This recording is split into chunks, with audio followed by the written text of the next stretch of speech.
Selebgram Bunda Korla berkomentar soal vonis yang diterima Ferdy Sambo dan Putri Chandrawati.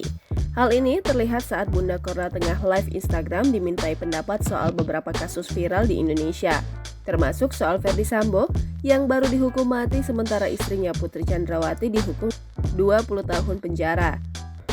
Tampak dalam siaran live di akun Instagram pribadinya, Bunda Korla sedang bercerita dengan rekannya di kamar. Teman wanitanya tersebut memberitahu jika saat ini Ferdy Sambo sudah dihukum mati. Namun, sayangnya Bunda Korla tidak tahu tentang kabar menggemparkan tersebut. Alih-alih membicarakan Ferdy Sambo, pembahasan keduanya berubah ke Putri Chandrawati yang dihukum 20 tahun penjara.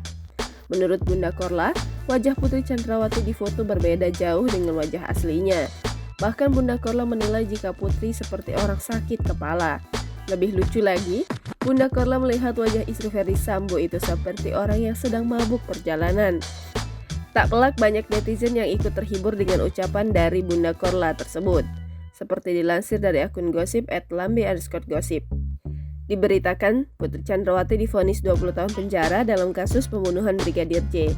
Vonis terhadap istri mantan Kadif Propam Polri itu disampaikan hakim dalam sidang pembacaan vonis di Pengadilan Negeri Jakarta Selatan pada Senin 13 Februari 2023. Bininya itu? Bininya. Yang mukanya buruk itu? Iya, benar. Yang mukanya tua itu kan ternyata kan lewat pas buka masker kan? Iya.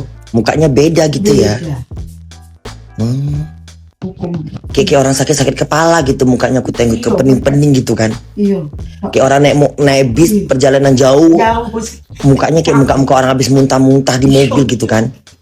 Iya, aku tahu lah itu. Oh, itu bininya.